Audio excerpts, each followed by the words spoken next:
Bismillahirrahmanirrahim. Assalamualaikum warahmatullahi wabarakatuh. Innal hamdalillah nahmaduhu wa nasta'inuhu wa nastaghfiruh. Wa na'udzu billahi min shururi anfusina wa min sayyiati a'malina. Man yahdihillahu fala mudilla lahu wa man yudlilhu fala hadiya lahu. Asyhadu an la ilaha illallah wahdahu la syarika lahu wa asyhadu anna Muhammadan abdullahi wa rasulullah. Allahumma salli ala Muhammad wa ala alihi wa ashabihi wa man tabi'ahum bi ihsanin ila yaumiddin, amma ba'd. Ya ayyuhalladzina amanu taqullaha haqqa tuqatih wa la tamutunna illa wa antum muslimun. Ya ayyuhan nasu ittaqu rabbakum alladzi khalaqakum min nafsin wahidah وخلق منها زوجها وبث منهما رجالا كثيرا ونساء واتقوا الله الذي تساءلون به والأرحام إن الله كان عليكم رقيبا.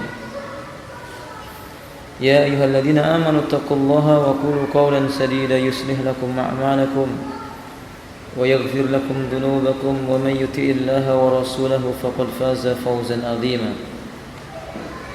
وبعد فإن أصدق الحديث كتاب الله وخير الهدي هدي محمد صلى الله عليه وسلم وشر الأمور محدثاتها إن كل محدثة بدعة وكل بدعة ضلالة وكل ضلالة في النار.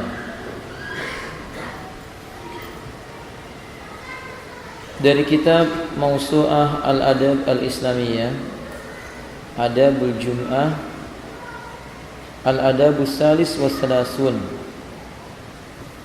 etika yang ke-33. Qala muallif hafizahullah ta'ala ayaktubal imamu qa'iman. Di antara etika yang berikutnya adalah hendaklah imam berkhutbah dalam keadaan berdiri. Hendaklah imam berkhutbah dalam keadaan berdiri. Wa qad kana hadha hadiyun nabiy sallallahu alaihi wasallam fa innahu sallallahu alaihi wasallam kana yakhutubu qa'iman wa yajlisu bainal khutbataini wa yaqra'ul qur'ana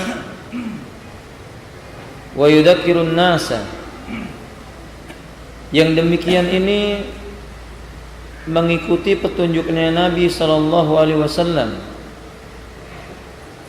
bahwa beliau ketika berkhutbah, di dalam riwayat yang dikeluarkan oleh Imam Muslim dari jalan sahabat Jabir bin Samurah radhiyallahu ta'ala, beliau bila berkhutbah maka beliau berkhutbah dalam keadaan berdiri. Di hari Jumat beliau khutbah dengan 2 kali khutbah yang dipisahkan dengan duduk. Beliau membaca Al-Quran. Jadi khutbah itu yang disampaikan adalah ayat Quran. Dan beliau memberikan peringatan kepada manusia, yakni tentang hakikat kehidupan, tentang kematian, tentang surga dan neraka, tentang bahaya syirik dan bid'ah. Poin ini memberikan kepada kita beberapa faedah. Faedah pertama, bahwa khutbah dalam sholat Jumat itu 2 kali, dipisahkan dengan duduk yang ringan. Faedah yang kedua, khutbah yang disampaikan adalah kalamullah. Ini memberikan koreksi pada sebagian kaum muslimin ketika berkhutbah, mereka membacakan berita,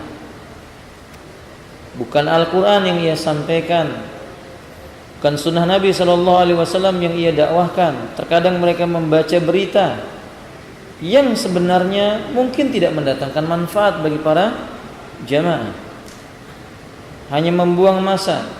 Padahal Allah berfirman, wal asr innal insana lafi khusr illa alladziina amanu wa 'amilus shalihat wa tawashaw bil haqq. Dan tidak disebut dengan al-haq illa ma jaa'a minallahi wa rasulih, kecuali apa yang datang dari Al-Quran dan Sunnah Rasulullah SAW. Faedah yang berikutnya bahwa dalam khutbah ini ada peringatan. Ada basyir, ada nadhir. Ada kabar gembira, ada ancaman.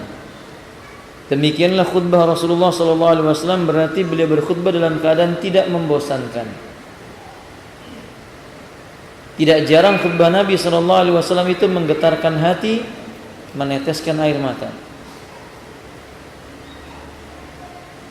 Al-adabur rabi' wassalasun. Kemudian yang ke-34,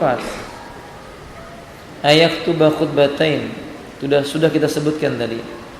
Berkhutbah sebanyak 2 kali. Berdasarkan dalil yang tadi kita sebutkan dalam riwayat Imam Muslim nomor 862. Berkhutbah sebanyak 2 kali khutbah. Dan khutbah yang dilakukan oleh Rasulullah SAW tidak berpanjang-panjang, disesuaikan dengan keadaannya. Kadang salat beliau jauh lebih panjang dibandingkan dengan 2 khutbah yang beliau lakukan. Adapun berkhutbah dengan 1 kali atau lebih daripada 2 kali, 3 kali misalnya, karena di sebagian masjid khutbah Jumat 3 kali. Yang saya maksud 3 kali, khutbah pertama sebelum khatib, berkhutbah, maka ada khutbah dari takmir masjid biasanya. Entah itu membacakan pengumuman hasil infak dari bulan yang lalu atau minggu yang lalu, atau mungkin juga mereka menyampaikan beberapa pesan. Ini sudah termasuk khutbah. Sedangkan dalam Islam, sedangkan dalam tuntunan Rasulullah SAW khutbah itu 2 kali saja.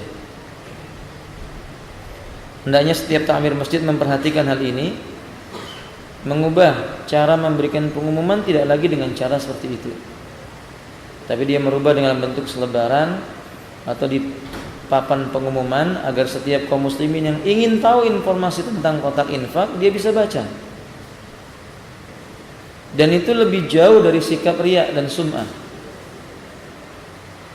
dan jelas jauh dari sikap membuang-buang masa. Terkadang seorang takmir berkata, mohon maaf karena mengganggu ibadah Anda. Bagaimana dia bisa meminta maaf dengan mengganggu ibadahnya seorang hamba Allah? Padahal Nabi SAW pernah berkata kepada seorang lelaki yang membaca Al-Quran di samping orang yang salat, dia berkata, la taqra minal Quran inda akhikumul ladzi yunaji rabbah. Jangan kamu baca ayat dari Al-Quran ketika kamu berada di samping saudaramu yang sedang bermunajat kepada Rabbnya. Itu mengganggu dirinya. Dan yang jelas itu tidak dituntunkan oleh Rasulullah SAW.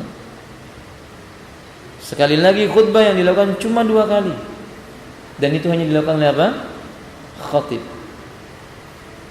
Lepas dari permasalahan perdebatan apakah pengumuman itu hukumnya makruh ataukah hukumnya haram ataukah hukumnya mubah. Lepas dari permasalahan itu, yang jelas khutbahnya 2 kali.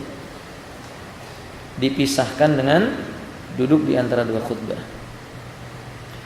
Al-adabul khamis wassalasun. Sedangkan etika yang ke-35, ayajlisa sakitan bainal khutbataini. Duduk di antara 2 khutbah itu diam, tidak melakukan apa-apa. Wadhalika li fi'lihi sallallahu alaihi wasallam aidan. Ini juga berdasarkan perbuatan Nabi sallallahu alaihi wasallam yang dilihat oleh para sahabat.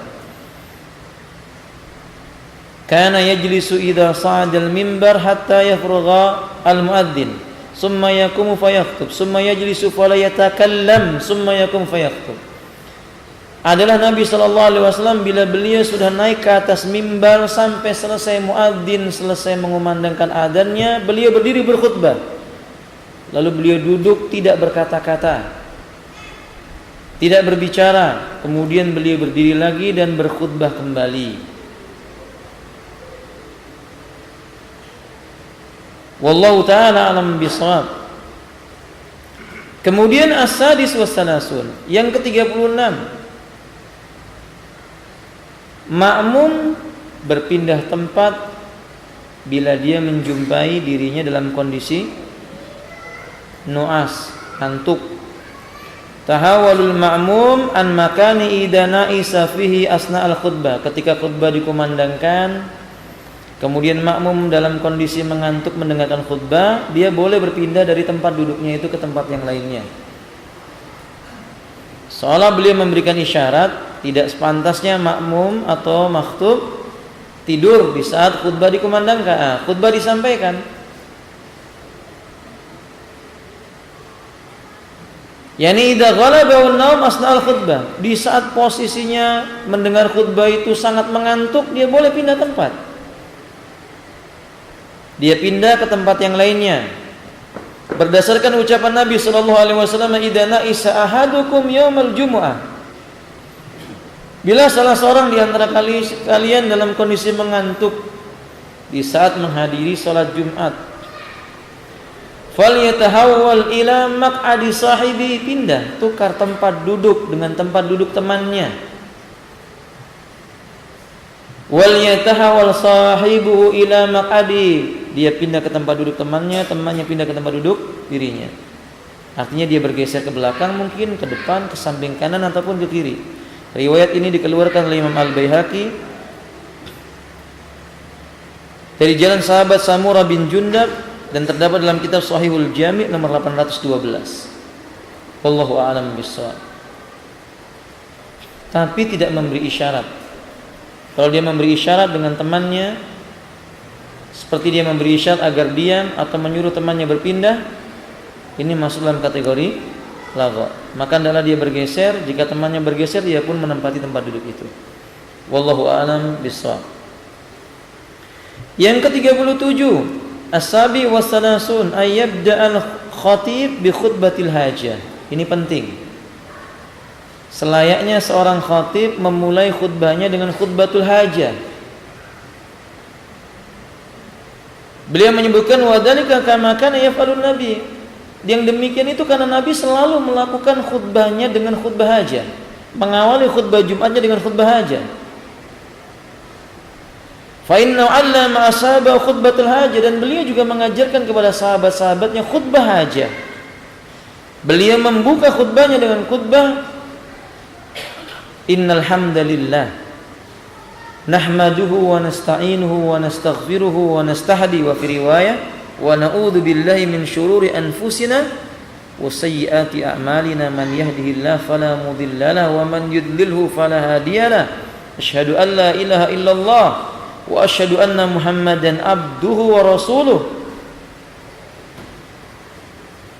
Summa yaqra, kemudian setelah itu beliau membaca ya ayyuhalladzina amanu taqullaha haqqa tuqatih, terus sampai kepada kalimat fa inna asdaqal hadisi kitabullah wa khairul hadi hadi Muhammadin sallallahu alaihi wasallam wa syarrul umuri muhdatsatuha inna kulla muhdatsatin bid'ah.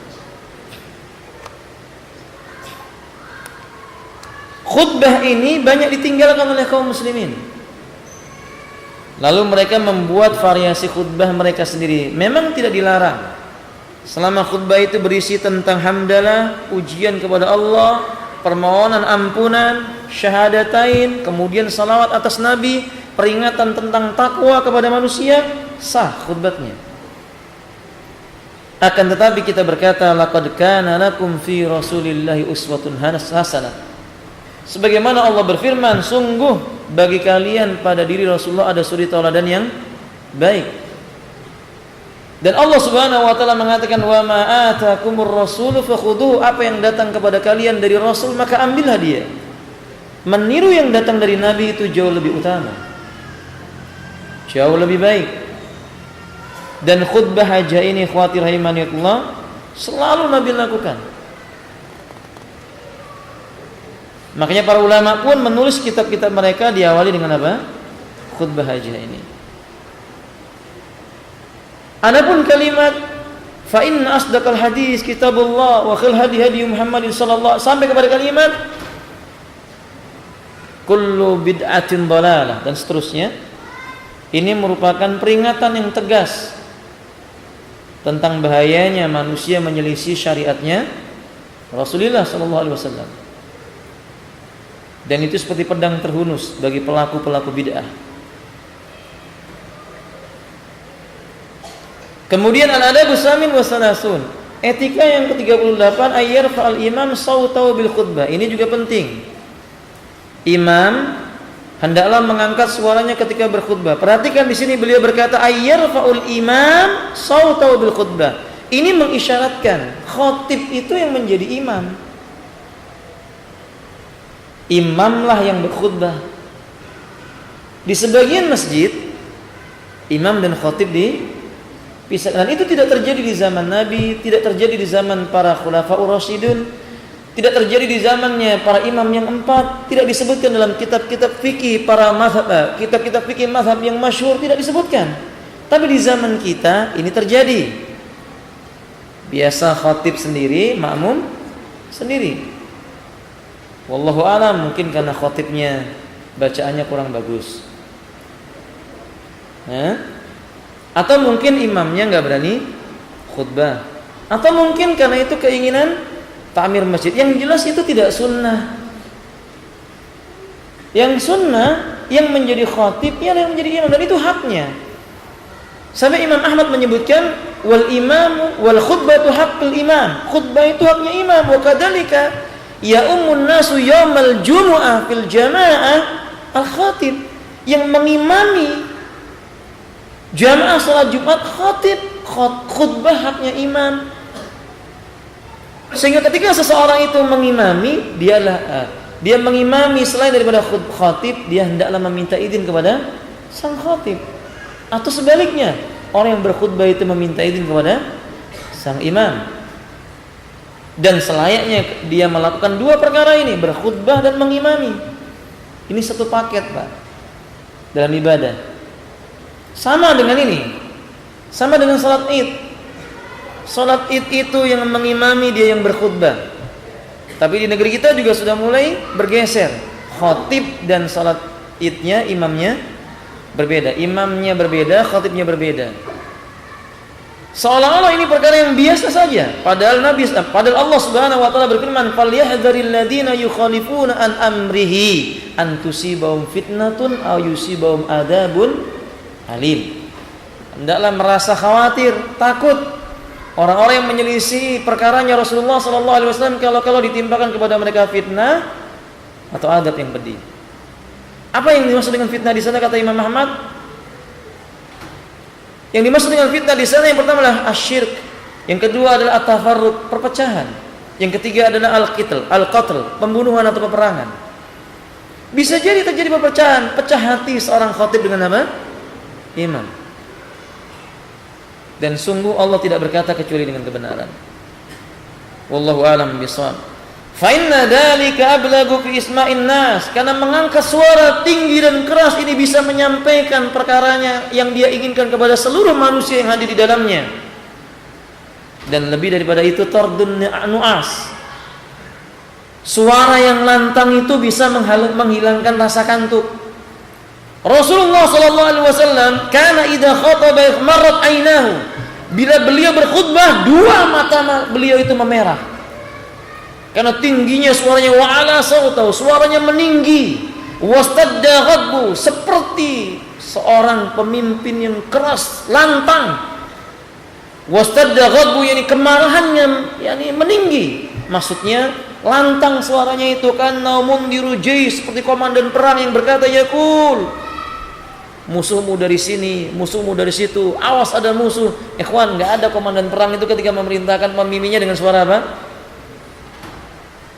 apa bahasa Jawanya, kelemar-kelemar, nggak ada. Ada nggak komandan perang siap gerak? Wah, di depak ya kawan. Komandan perang pasti teriak. Saya kawan, khutbahnya seperti itu sunnahnya, dengan suara yang lantang, suara yang tinggi. Tapi sunnah yang seperti ini juga pada zaman sekarang sudah mulai berkurang. Ya bagaimana tidak sang khatib membaca naskah, dilarang atau tidak? Tidak. Cuma yang jadi permasalahannya dia baca tanpa memperhatikan makmumnya. Panjang pula, 1 jam baru selesai. Selesai khutbah, makmumnya wudhu lagi. Faham ya kawan? Khutbah selesai, makmumnya wudhu lagi. Kenapa? Sudah tidur. Nah, ikhwati rahimanillah. Maka ini perlu diperhatikan. Antum yang biasa berkhutbah, belajar berkhutbah dengan suara yang meninggi, yang keras, dan itu sunnah. Bahkan dalam riwayat yang lainnya, dalam riwayat Imam Abu Daud, Nabi berkhutbah dalam keadaan mimbar beliau bergoyang. Ketika Nabi berkhutbah di hari Jumat, mimbarnya bergetar. Saking kerasnya apa? Suara beliau. Nah, kemudian berikutnya at-tasi' wassalasun, yang ke-39.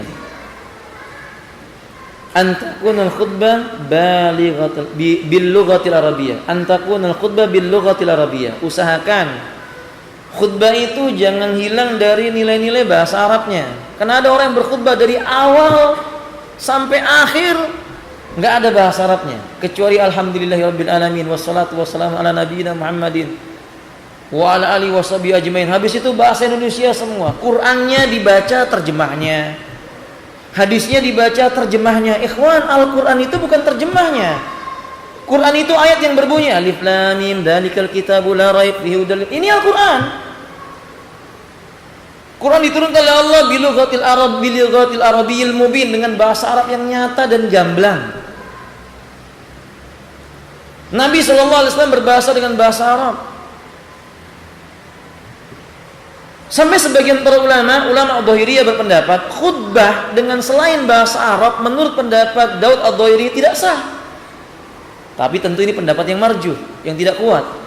Tapi yang ingin kita ambil faedahnya adalah betapa para ulama tidak memberikan sikap meremehkan dalam masalah bahasa di dalam khutbah. Kan ini termasuk ibadah. Di antara hujahnya Daud Adh-Dhahiri adalah hadis Nabi SAW, man amina amalan laisa alai amruna fa huwa raddun. Barang siapa mengerjakan sebuah amal yang amal itu contohnya dari kami, maka dia tertolak. Dan Nabi tidak pernah dijumpai berkhutbah dengan bahasa Persia, dengan bahasa Ajam. Nabi berkhutbah dengan bahasa Arab. Dan ini ibadah. Maka kata Daud Adh-Dhahiri, karena ini ibadah tauqifiyah harus dengan bahasa Arab. Tapi jumhur ulama berkata tidak. Khutbah itu yang penting sampai tujuannya. Cuma tidak diperbolehkan mereka meninggalkan bahasa Arab. Minimal khutbah hajatnya, kemudian ayat Quran yang dibacakannya, hadis Nabi yang disampaikannya, nukilan-nukilan ucapan para ulama yang disampaikan kepada umat, kemudian komentar-komentar yang dia sampaikan untuk umat yang mudah difahami dengannya. Demikian. Tapi ternyata kaum muslimin sekarang tidak seperti itu kebanyakannya. Menggunakan khutbah, kadang bahasa Arabnya terkalahkan dengan bahasa Inggris, bahasa Jepang dan yang lainnya. Padahal bahasa Arab jauh lebih utama. Maka hendaklah para khatib belajar bahasa Arab. Dan itu lebih ilmiah. Dan ketahuilah ikhwafillah rahimani wa berkhutbah dengan bahasa Arab itu lebih mengena bagi hati orang yang mendengarkannya. Kalau seseorang membacakan dalil dari Al-Quran, ayatnya dia baca, sunnah Nabi dia baca, dalilnya dalam bahasa Arabnya, nukilan-nukilan dari para a'immatul huda dengan bahasa Arabnya, itu jauh lebih menyentuh hati mereka, lebih ilmiah dibandingkan dengan sekedar membaca terjemahnya saja. Ladabul al-arba'un, yang ke-40, al-wa'idu wa tadhkir. Berikan wejangan yang menyentuh hati, mau'idhah dan peringatan. Yang ke-73 ini yang ke berapa? 40. Yang ke-40 yakni memberikan mau'idhah, memberikan at-tadhkirah. Hada minal ghayatil asasiyati fi khutbatil jum'ah. Ini termasuk perkara yang paling mendasar untuk bisa sampai pesan-pesan yang baik kepada mereka. Ingatkan tentang mati, ingatkan tentang tujuan hidup mereka itu apa, ingatkan tentang pentingnya berpegang dengan agama, ingatkan tentang pentingnya bertauhid, bahayanya syirik, perbuatan bid'ah. Bukan sekedar berita yang dinukil dari televisi, dari koran-koran, yang kadang-kadang kita nggak tahu apakah pembawa beritanya atau yang menukil beritanya itu orang fasik ataukah tidak. Nah, demikian. Dan Nabi demikian. Nabi mengingatkan tentang kematian. Tidak jarang Nabi dalam khutbahnya dia mengatakan, mali walid dunya, antara aku dengan dunia tidak ada hubungan dekat, kecuali hanya seperti seorang penunggang kuda, dia istirahat di bawahnya kemudian meninggalkannya.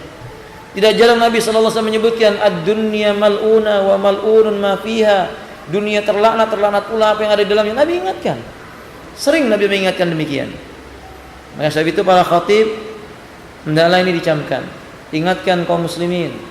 Penting dalam masalah ini al-wa'idu wa tadhkir, tentu dengan dalil. Jangan pakai hadis dhaif. Jangan pakai hadis yang palsu. Jangan menyampaikan satu tafsir yang batil. Jangan sampai dia sampaikan kepada umat yang sekian banyak pemahaman yang keliru. Teliti terlebih dahulu apa yang akan dia sampaikan. Karena ini berbahaya, karena banyaknya manusia di hari Jumat dan tidak semua mereka memperhatikan dengan seksama, dengan perhatian yang banyak. Bisa jadi mereka salah paham. Oleh sebab itu seorang khatib benar-benar memperhatikan jamaahnya, apa yang ia sampaikan, hujah apa yang dia miliki dan pantas untuk disampaikan kepada kaum muslimin dalam khutbahnya itu. Kemudian yang ke-41 al-hadi wal arbaun, qiraatul Quran fil khutbah, membaca Quran di dalam khutbah. Walau bi'aqlil qalili minal ayat, walaupun sedikit dari ayat Quran yang ada. Fa inna Nabiy sallallahu alaihi wasallam kana yakhutubu qa'iman wa yajlisu bainal khutbataini wa yaqra'ul Quran wa yudzakkirun nasa. Nabi itu ketika berkhutbah dalam keadaan berdiri, duduk di antara dua khutbah, beliau membaca Al-Quran dalam khutbahnya itu. Ada ayat yang disampaikan.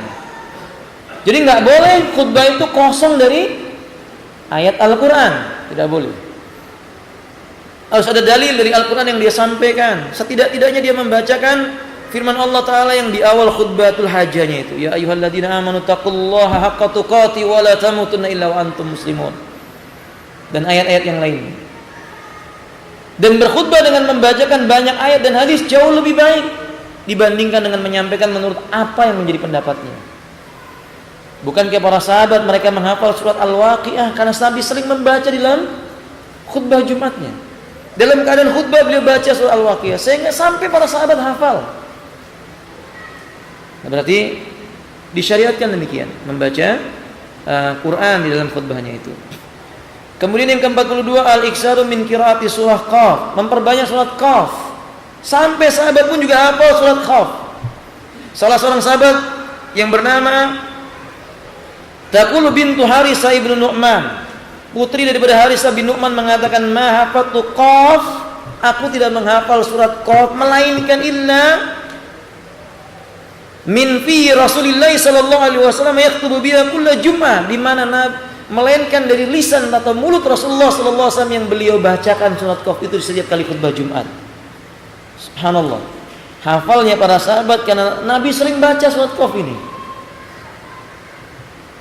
Nah sekarang kebalik, kalau Nabi dahulu surat ayat Quran dibaca banyak atau dalil-dalil banyak disampaikan, sekarang enggak, dalilnya satu yang disampaikan, dari pendapatnya banyak, kadang-kadang pendapatnya tidak sesuai dengan dalilnya. Nah seharusnya khatib etikanya adalah lebih banyak menyampaikan dalil. Baca ayat, baca hadis, ucapan para ulama, ayat hadis ucapan para ulama, ayat hadis ucapan para sahabat, itu jauh lebih mengena. Kemudian yang berikutnya adalah yang ke-43 taksirul khutbah, pendekkan khutbah. Khutbah sebaiknya dipendekkan. Sebab Rasulullah sallallahu alaihi wasallam mengatakan inna tula salatir rajuli wa qasri khutbatihi, sesungguhnya panjangnya salat seorang lelaki, pendek khutbah yang ia sampaikan, ma'unatun min fiqhi, menunjukkan bukti bahwa dia faqih dalam agamanya. Cerdas itu ditandai dengan lama salat, pendek khutbah. Sedikit omongnya, banyak ibadahnya. Ini lebih menunjukkan kedalaman ilmu agama seseorang. Karena itu Nabi berkata, fa'atilus sholat, panjangkan olehmu sholat, wa aksirul khutbah, pendekkan olehmu khutbah. Wa inna minal bayani la sikhran, sesungguhnya dalam sebuah penjelasan terkadang mengandung sihir. Sihir yang dimaksud di sini bisa memukau seseorang. Kadang kita berkhutbah sampaikan satu ayat, satu hadis, komentar para ulama, lalu kita tutup, itu lebih mengena. Paham ya, kawan? Jadi kalau kita khutbah sampaikan ayatnya, sampaikan hadisnya, sampaikan tafsir para ulama, lalu kita tanpa menambah lagi yang lainnya, itu lebih mengena, lebih mensihir seseorang, lebih paham dibandingkan dengan banyaknya omongan kita. Dan insya Allah ikhwan fillah, ini jitu Kalau khotib itu khutbahnya ayat Quran 3, hadis Nabi 3, komentar para ulama 3, tutup, nggak ada yang ngantuk insyaallah. Sahih? Nggak ada yang ngantuk, terbuka semua matanya, paham apa yang tadi disampaikan. Oh, poin pertama 2, 3, 4, 5, 6, paham. Jadi kalau khutbahnya panjang, dalilnya nggak ada, ya malas orang menghafal dan tidak tahu apa yang disampaikan. Wallahu a'lam bishawab. Karena Nabi sallallahu alaihi wasallam la yatilul mau'idha yaumil jum'ah innamahunna kalimatun yasirat. Nabi sallallahu alaihi wasallam di dalam riwayat yang dikeluarkan Imam Abu Daud dan Al-Baihaqi, beliau dalam mau'idhahnya enggak panjang-panjang dari Jumat. Dia hanya beberapa kalimat yang ringan. Coba kalau manusia itu ketika berkhutbah, setelah khutbah hajat dia berkata, "Hai manusia, bukankah kita akan mati? Apa yang sudah kita siapkan buat mati?" Aqulu qouli hadza. Kemudian kita duduk, ya sudah orang paham, oh iya apa yang mau disiapkan buat mati. Tapi kalau terlalu panjang, ya walhasil seperti yang tadi kita sebutkan. Dan itu sunnahnya khutbah itu apa? Dipendekkan. Alhamdulillah kami pernah mempraktikkan khutbah itu membaca satu ayat dan satu hadis. Semua orang melek matanya. Sesudah itu selesai sholat komentar semua. Wah kalau kayak begini betah kita. Ya benar ya kawan. Cuman satu ayat sama satu hadis. Berdiri lagi khutbah yang kedua, satu ayat satu hadis, selesai. Nah, nanti Abu Laila yang praktekkan setelah ini insyaallah ya. Ada Abu Laila? Wujud? Baik. Baik, pasal yang terakhir pada hari ini. Qatul khatib khutbatahu li amri tari. Dalam kondisi darurat, sang khatib boleh memutuskan khutbahnya. Lalu dia melakukan sesuatu yang penting dalam kondisi yang darurat tersebut. Ya, seperti misalnya memberikan peringatan seseorang yang masuk ke dalam masjid, kemudian dia langsung duduk, nggak sholat tahiyatul masjid, boleh. Dalilnya sudah saya sampaikan pada pertemuan yang sebelumnya. Ketika datang seorang yang datang ke masjid, Nabi sedang berkhutbah, langsung duduk, kata Nabi, "As-salaita ya fulan?" Kamu sudah sholat sunnah? Kamu sudah sholat wahai fulan? Qala la, belum. Qala qum farka, ayo sholat dulu, berdiri. Jadi Nabi berbicara dengan orang itu saja, boleh. Nah, kita kalau khutbah, kalau menjumpai ada orang yang berisik, kita boleh, fulan diam. Sesungguhnya Jumat mulagha jika engkau berbicara ketika khatib sedang berkhutbah. Ini boleh. Atau terjadi suatu bencana tertentu, dia memutuskan khutbahnya, kemudian dia melakukan perkara tersebut, tidak dilarang dalam masalah ini. Wallahu a'lam bishawab. Ya. Qala ini wa kadzalika lamma jalasa Ibnu Mas'ud ala babil masjid nadahu Rasul wa huwa yakhutub. Demikian pula ketika Nabi melihat Ibnu Mas'ud sedang duduk di pintu masjid, Nabi memanggilnya dalam kondisi berkhutbah. "Ta'al ya Abdullah ibn Mas'ud." Abdullah ibn Mas'ud sini. Dipanggil, suruh mendekat kepada Nabi. Nah, ini boleh. Khutbahnya diputus di tengah-tengah. Nah, ini menyelisih pendapat orang yang gulu yang mengatakan kalau khutbah diputus di tengah-tengah harus diulang dari awal. Nah, ini gulu. Ternyata Nabi melakukan perkara-perkara penting di tengah khutbahnya, itu tidak menjadikan sebab khutbahnya batal. Wallahu a'lam bishawab. Sampai di sini. Masih ada waktu beberapa menit untuk soal jawab. Kalau ada pertanyaan silahkan ikhwan. Barakallahu fikum.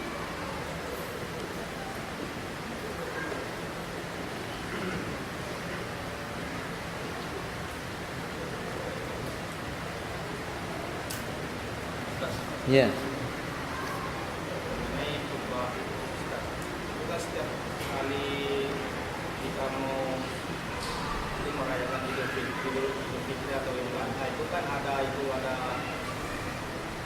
apa? Faham. Saya paham. Terus apakah boleh tidak dibaca itu? Kalau itu tentunya boleh atau nggak dibacanya. Kalau secara hukum agama pertanyaannya ya boleh. Tapi kalau permasalahannya adalah berkaitan dengan apa?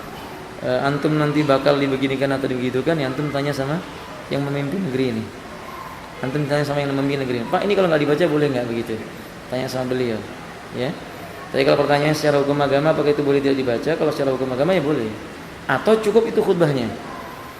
Jadi setelah sholat itu dibacakan sebagai khutbah, sudah cukup. Wadah? Nah, barakallahu fikum. Baik, kalau tidak ada, kita cukupkan sampai di sini. Mudah-mudahan yang disampaikan ini bermanfaat.